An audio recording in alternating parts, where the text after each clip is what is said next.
To trim our piece, we want to make sure it is leather hard.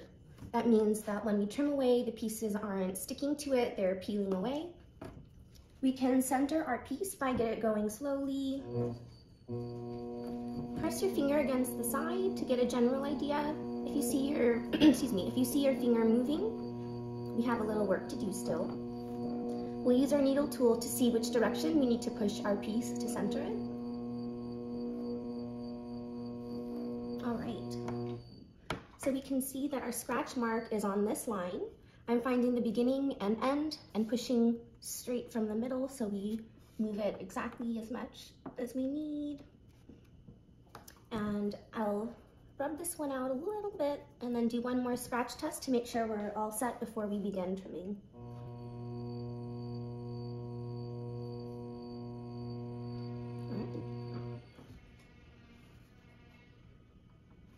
Once your piece looks like it's all set, you can take a few pieces of clay and put them around your piece. The key is to push straight down into the wheel head rather than the bowl, rather than your piece. You want to avoid warping that lip. So straight to the wheel head and then gently against the piece.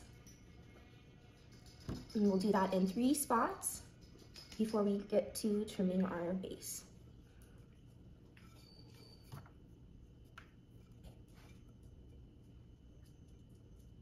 So the first thing I want to do is etch the inside and outside of my foot before I begin taking away the rest of the clay. That will prevent me from accidentally cutting into the area I want to keep. And when we plan for our foot, it's not a bad idea to add a little extra space to accommodate for any errors, especially when you first begin trimming. We'll get into that a little more right here. So I'm gonna, any corner tool will do the job for this. Anytime you're holding one tool, you're supporting it with the other. You're supporting one hand with the other. One finger on top and one finger on your tool and hand to support. So this will act as the outside of my foot, and this will be the inside. So this is what we want to see. With leather hard work, it should just peel off rather than stick. If it's sticking, you'll want to go ahead and give your piece a little more time to dry out. So then we'll go in with the bigger tool and start taking away these bigger chunks.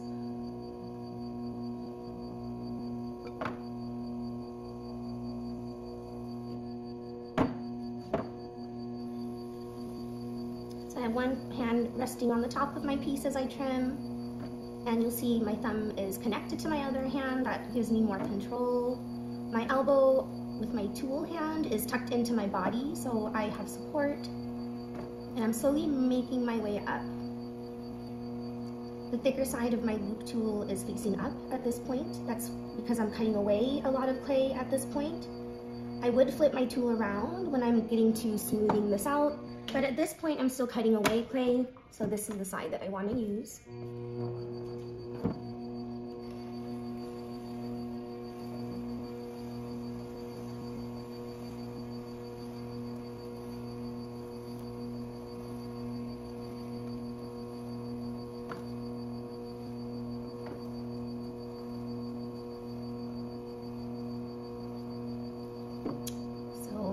Careful as I get closer to my foot to not cut that excess away. This is how we end up doing that. I can flip my tool and go back over this.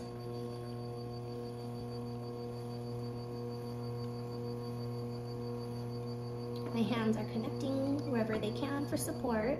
And as I'm going, it'll become more innate. Once you've thrown more, you'll know the thickness of your walls. But when in doubt, you'll do the push test. If there's any give, you know you should stop trimming immediately. And if it's nice and solid like we're seeing here, we're still good to go. So when I get closer to my foot, I'll switch to a smaller tool to avoid trimming too much clay off. We're always cleaning up the trimmed clay so we can see what we're doing. We don't want to accidentally get some clay off that we're keeping.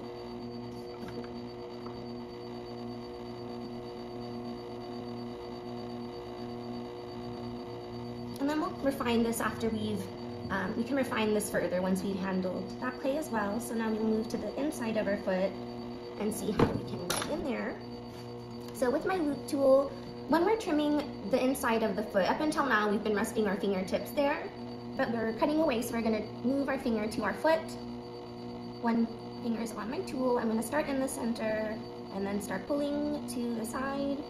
Remember that if you're right-handed, the right side of the wheel is the sweet spot. If you're left-handed, this side.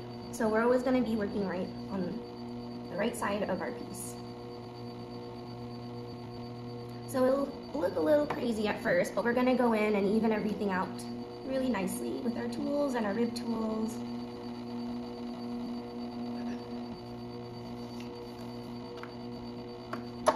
Now we can go in with our loop tool and even everything out.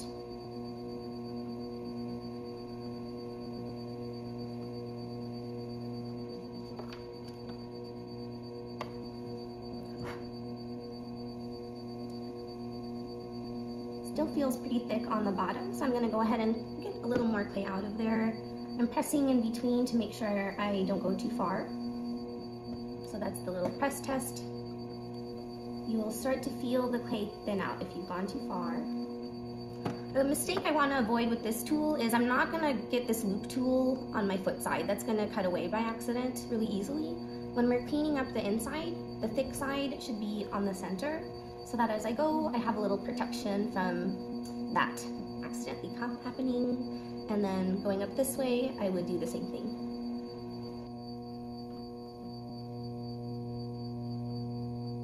So this is a good example of why we give ourselves a little extra space for the foot.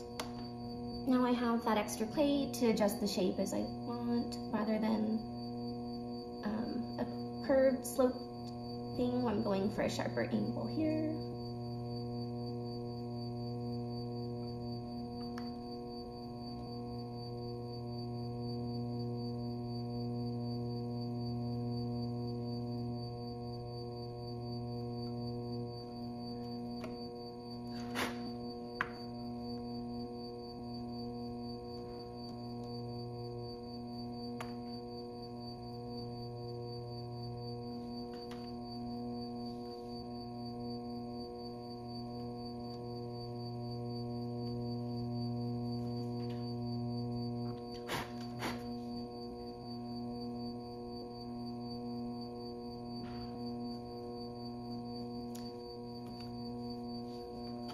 I'm keeping my wheel relatively slow throughout this whole process.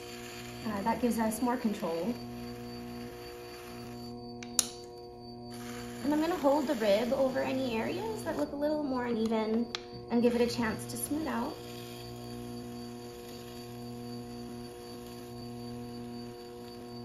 And I'm just going to be careful not to accidentally get too close to my foot with this tool.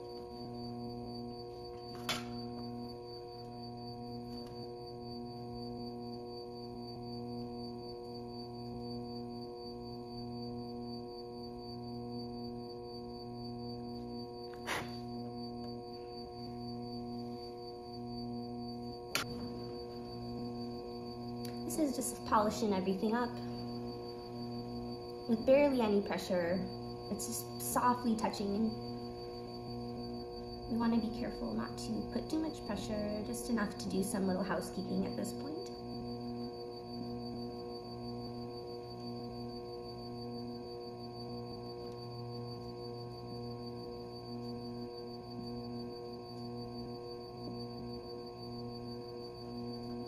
I'm just paying attention, a little extra attention to any areas that seem out of place on the wheel. When we see it moving, it draws out any areas that are inconsistent with the rest. So that's why I'm doing a little polishing before I get it off the wheel. You can already see it's looking a little cleaner.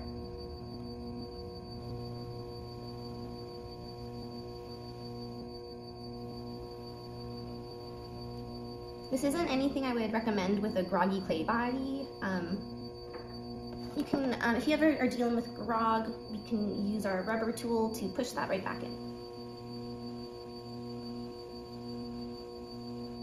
And these also help polish it up really nicely.